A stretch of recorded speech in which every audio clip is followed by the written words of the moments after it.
Brandon? Rachel. Rachel? Jeremy. This is 21-year-old Brandon Risner, standing alongside his two parents. For the last 6 hours, Brandon has been on the run from police after brutally killing his best friend. Keep going! You jumped the fence. Head back towards Collinwood. And as Brandon's parents learn their son is an alleged killer, all they can do is pray as they patiently wait for their son's fate. Rachel, Jeremy, if y'all can have a seat out here. Would you like to talk in private?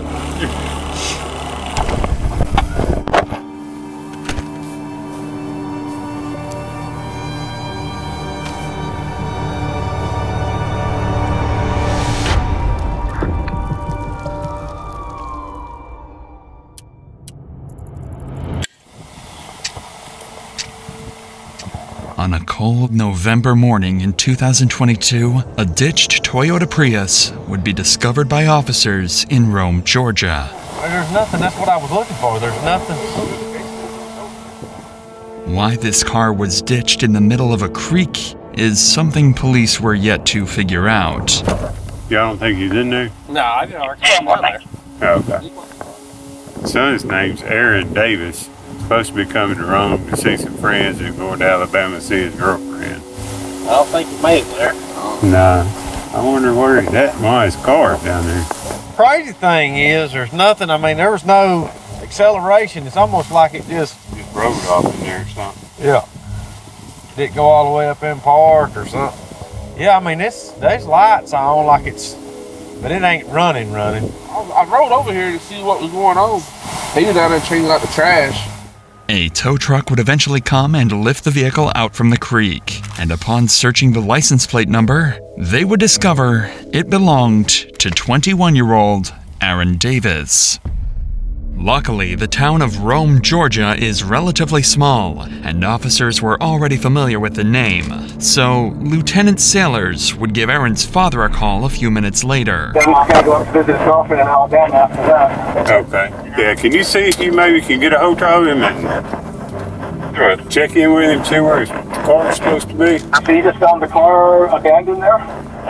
Yeah, it's actually off in a little ditch. We're in the process of getting it out. I don't think there's anybody in it right now. Aaron's car being ditched is just as much of a mystery to his father as it is for the police. However, he did have some useful details he was able to give the lieutenant following this call. The night prior to this footage, Aaron went to visit his longtime friend, Brandon Risner. The two had been friends since middle school, and their friendship continued all the way through college. Aaron had just recently graduated from Brigham Young University, so his over 60-mile travel to visit Brandon was meant to celebrate the new start to adulthood. But ever since Aaron had left for Brandon's house, nobody had heard from him, and his phone would go straight to voicemail. All of these strange mysteries would lead Aaron's father to file a missing persons report, and an investigation to find Aaron would officially begin. First, and most obviously, police would give Brandon Risner a call, as he was supposedly the last person to have been in contact with Aaron. Hey, I'm Lieutenant Sailors, Rome Police. You doing all right today? Yes, I am. I'm looking for my friend right now. Yeah, that's what I was calling about. You hadn't heard from him? I have not. I've tried calling him, and it's just gone straight to voicemail. And I heard he was at Heritage Park, so that's where I'm at right now. So I'm looking around. Do you guys know where the car was? Yeah, it was in a ditch over there. When's the last time you saw Aaron? I saw him last night. About what time? Well, we started drinking around like 12. Noon. He started throwing up pretty bad. He told me to leave him alone. I guess I woke up around like 1 or 2 a.m. And that's when I saw that his car was gone. All right. Well, if y'all hear from him, let us know, okay? Yeah, thank you for the help, sir. All right. Bye-bye. Brandon's story made complete sense, and he even claimed to be actively looking for Aaron at the time of the phone call, as any good friend would do. It seemed like Brandon was clearly the person they needed to speak to further in order to get to the bottom of Aaron's disappearance. So a few hours later, they showed up, unannounced, at Brandon's house to get more answers about what happened the night before, this time face to face. Hey, what's going on? I'm Officer Gar with the Rome Police Department. We're following up on all this. Can you walk me through what's going on? Just make sure we're all on the same page. We started drinking around 12 yesterday. Yeah, it's you and Aaron, right? Yeah, me and Aaron. Okay. Anyone else with you guys? And went to some bars, and I had bought some red wine. Yeah. And came back here, started drinking red wine. He doesn't drink too often, so yeah. He had gone upstairs and was just puking everywhere to the toilet. It was like standing up and puking for some reason. And I went downstairs and he told me that he doesn't need any help. I went downstairs, dropped a bottle, cut my pinky, and I went to the urgent care this morning, took a shower, went to bed. Okay. And then woke up 1 to 2 a.m. and his car was gone. Despite Brandon's strange demeanor, Aaron's actions last night connect with the ditched car and lack of response for the last 12 hours. If Aaron was a light drinker and got heavily intoxicated, who knows what he could have done while completely by himself. So, how long have you and Aaron been friends? We met when I was in 5th grade. Okay. And then we became more like close friends, I'd say, like around freshman year. We're still trying to find him. I don't know. You know, he may just be staying at a hotel, sleeping off whatever happened last night. Yeah. It doesn't necessarily mean he's in danger or anything like that. You have any problem with us checking inside the house? No problem at all? No ferocious iguanas or anything? No. You never know, man. People have all kinds of pets. The officer would search the house and find some interesting discoveries. Several doors would be locked, specifically the door leading to Aaron's room, where he supposedly threw up several times. This was strange, so Brandon would be called inside to help get them up to Aaron's room. Do you mind coming in here with me so you can just show me where I'm going and all that? Yeah. This makes it a little bit easier. The bathroom is up there that he was up checking in. I got you. Oh, Lord. Is that what's in the laundry right now, I guess? Okay. Officers would notice a strong chemical smell coming from the room and find excessive amounts of cleaning supplies. But all of that would mean nothing compared to what they found next.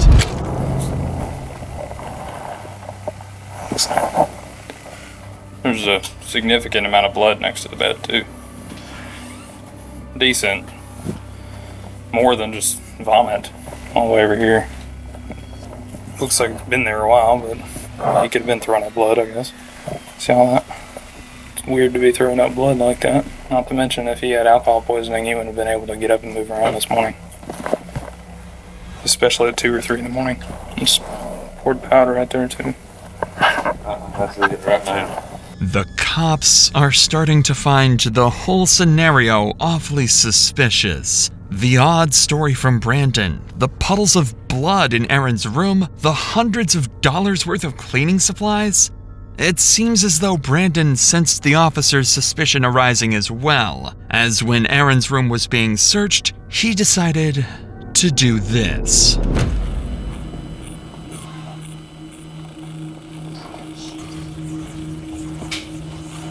Oh, my knees.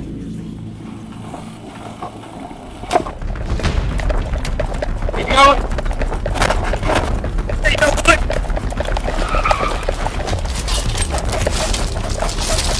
Now.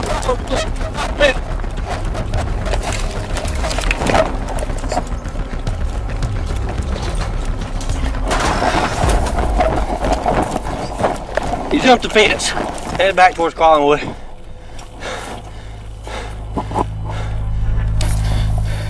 Somewhere between LaPorte and Eastside, gotta be in these houses. Go up to the house, get in the backyard. Okay. Possible 1043 suspect. Get back on the ball. Run back towards 8. Give me more units. Unfortunately, officers lost sight of Brandon. He officially managed to escape the police, at least for now. Desperate for any leads that might aid in finding Brandon, police began going door to door around the neighborhood, questioning witnesses who might have caught a glimpse of where he had fled. During this effort, one officer encountered a neighbor who happened to be on a call with Brandon's father, Jeremy. Quickly, the officer took the phone to speak with him directly. Hey, sir, I'm Lieutenant Sailor from police. Hi, I'm Jeremy Risner, the homeowner, yes, and my Brandon's father. Yeah, we're probably going to need to talk to Brandon. Do you know where he is? No, I thought he was still at home. Now, earlier we had told him maybe drive around the areas where they normally hang out and try to look for him, for Aaron. Okay, we'll keep trying to get hold of him. We're still about an hour away, working our way there. Even Jeremy was clueless regarding Brandon's whereabouts, and seemingly so was everyone else, as an entire hour would go by with Brandon nowhere to be found.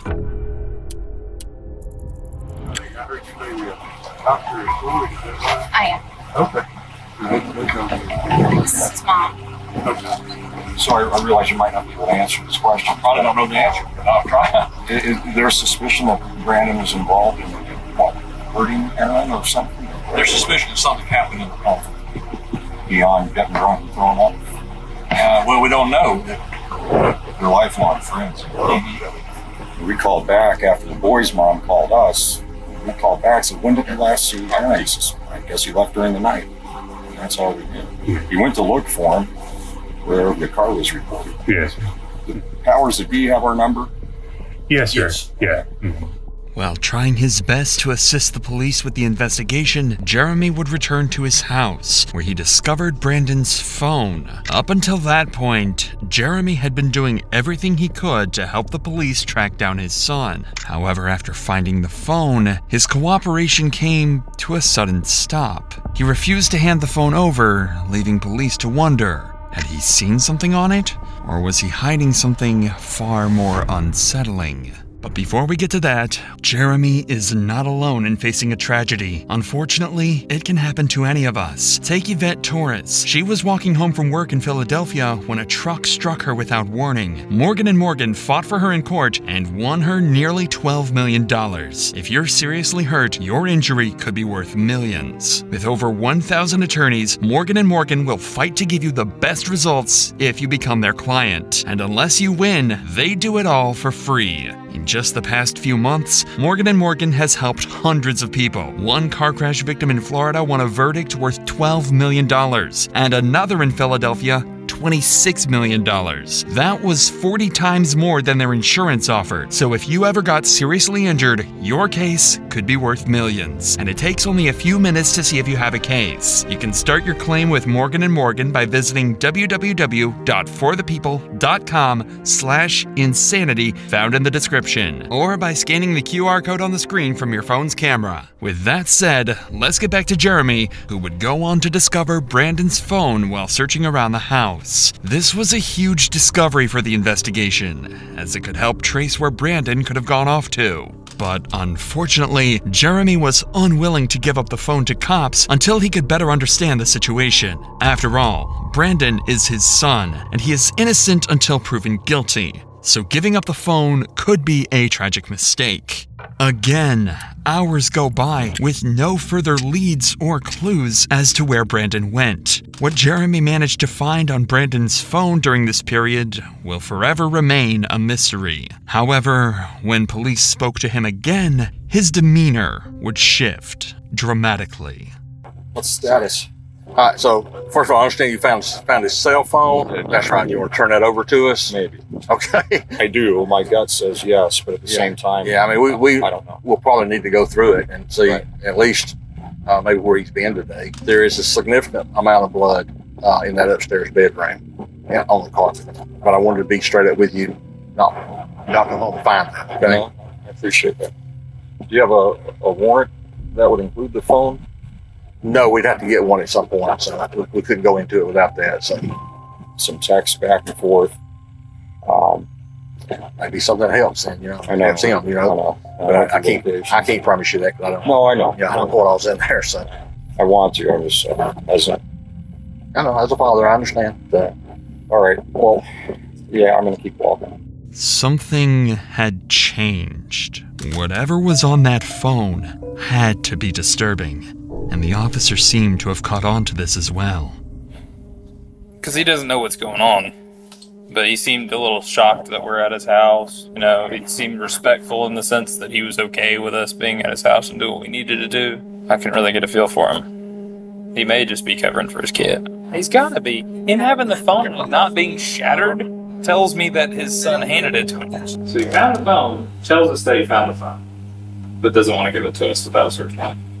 Text messages not there. Probably. He was telling Randy that there were texts in there about him asking for if anyone had seen Aaron.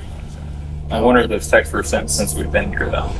These officers were spot on with their theory. On the phone, Brandon would leave an array of horrifying notes, such as, his scream became a gargle as he swallowed his tongue. I like dark places where my mind melts. It feels so good and I feel so cool. My brain's a waterfall running out of my nose like drool. I can turn myself on in the blink of an eye. They notified me as the smartest man alive. Additionally, he would leave a to-do list following the murder of Aaron. 1. Schedule last 3 songs. This was in reference to his YouTube channel where he would post his music. 2. Vacuum. 3. Laundry. 4. Shower in my shower. 5. Take bath. Tomorrow. 1. Text Rachel that Aaron threw up horribly. I think there was some blood in it. 2. I woke up and he was gone. Whether or not these exact messages were what alarmed Jeremy is unknown, but something on that phone made it clear to him that Brandon had killed Aaron. And just an hour later, Jeremy would call police, detailing that he was with Brandon and that he was willing to surrender and turn himself in. So 25 minutes later, Brandon and his parents would arrive at the station. You're Brandon. Rachel. Jeremy. Thank you.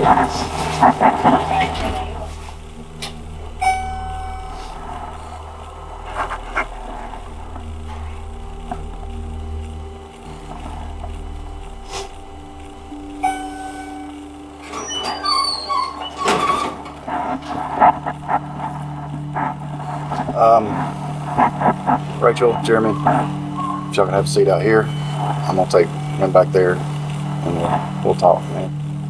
Would you like to talk in private? You need to send somebody out to find the body. Okay. I'll be right back out with you, okay?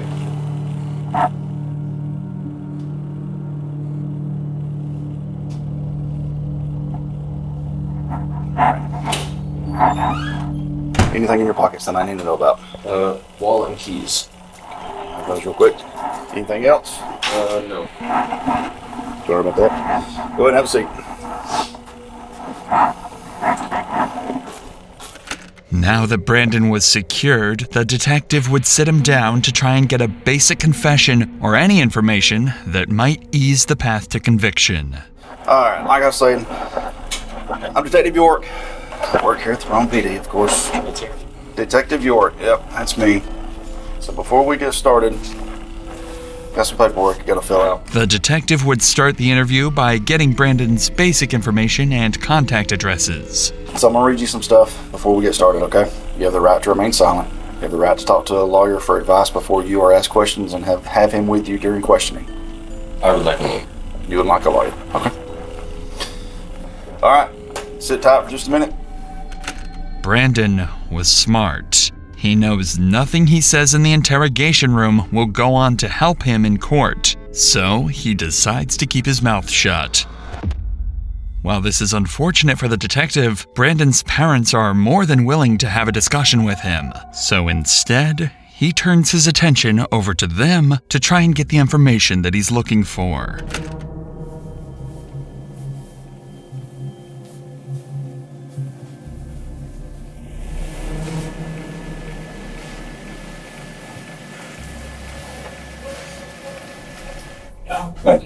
Thank you.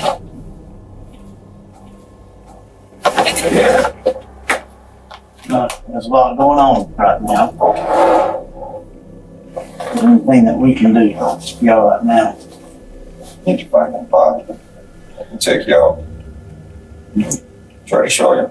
I can try to show you. You can try to show us the general area, yeah. Okay. There's an old cemetery up the hill. You turn left, Trendle, something like Trendle. Okay. We can show you on that. This statement from Jeremy was crucial information to track down Aaron's body. But as valuable as this information is, the detective recognized the importance of capitalizing on the opportunity to gather as much from Jeremy as possible while he remained cooperative. With this in mind, he shifted his focus to delving deeper into Brandon's personal life before turning to search for the body. Brandon had brought him home from college because he was having anxiety attacks, he was having suicidal thoughts, he was having visions. Brought him home to make him safe.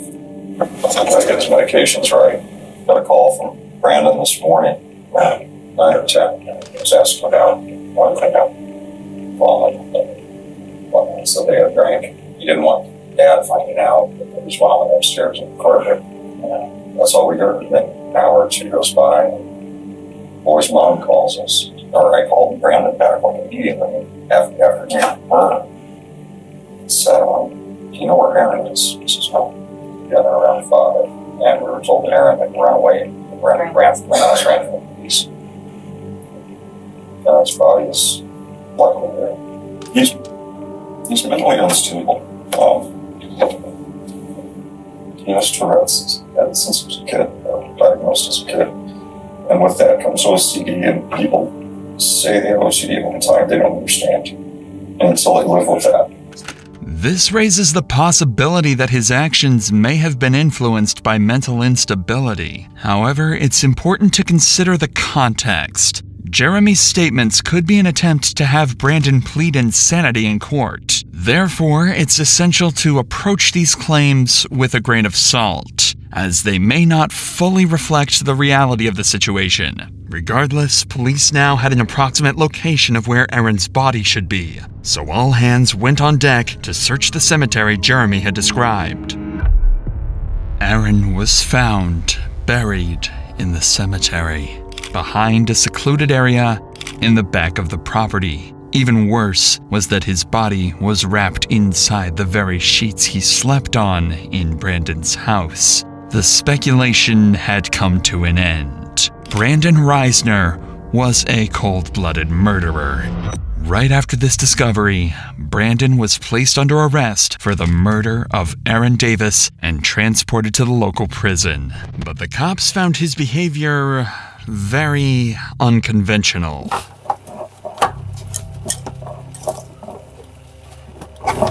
Stand right there. Come on. Go up to the counter, right? Let them follow their instructions. This is his property. You got ID in here if you want to. For me? No, we're talking to him. Oh. You got your ID in there. Oh, yeah. That was the last thing. Officers stated that Brandon remained eerily calm while being transported and seemed completely unfazed by the entire situation. And while Brandon had been successfully captured and the case had seemingly came to a successful conclusion, officers had one tragic duty to complete before the end of the day: break the news to Aaron's parents that their son had been murdered. I'll answer as many questions as here. I don't know a whole lot because I've not been here doing all the research. Be specifics.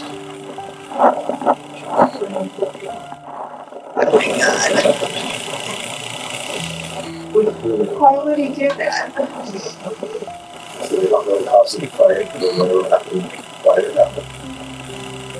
Why you do that? We need my son. The family needs him. Oh my God. Aaron was a recent college graduate and a good kid with a bright future ahead of him. His sudden death is nothing short of an evil, horrifying act on Brandon's behalf, and justice had to be served for Aaron's and his family's sake. That justice would come inside the courtroom. On July 18, 2024, Brandon was left with little to no defense for his crimes, and his plea to claim mental insanity was quickly ruled out. And I have come to the conclusion that justice requires that Mr. Risner be sentenced on count 1 to imprisonment for life without parole. And that's what I'm going to do. He was sentenced to life in prison without the possibility of parole after pleading guilty to the murder and mutilation of Aaron Davis.